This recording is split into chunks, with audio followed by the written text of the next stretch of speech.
Hello viewers, good morning.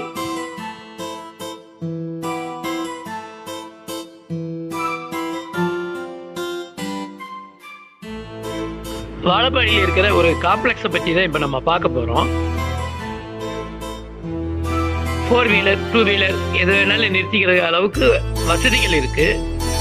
இந்த ground floor இந்த காம்ப்ளெக்ஸில் 1200 சதுரடி அமைஞ்சி இருக்குது.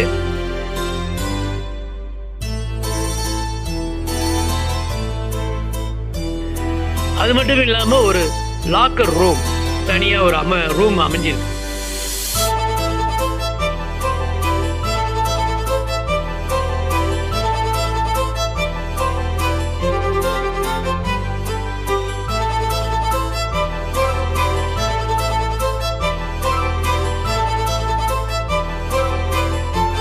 இந்த 1200 சதுரடியில் ஒரு 2 பாத்ரூம் டாய்லெட் எல்லாமே அமைஞ்சிருக்கு. வாழப்பாடி நகரம் இன்னைக்கு ரொம்ப வளர்ந்து வர பெரிய நகரமாக அமைஞ்சிருக்குது. அது இல்லாமல் நம்ம காம்ப்ளெக்ஸ் முன்னாலேயே ஒரு பஜாராக இருக்குது. எப்போ பார்த்தாலும் ஜனத்தொகை ஜன நடமாட்டம் எப்பவும் இருந்துக்கிட்டே இருக்கு.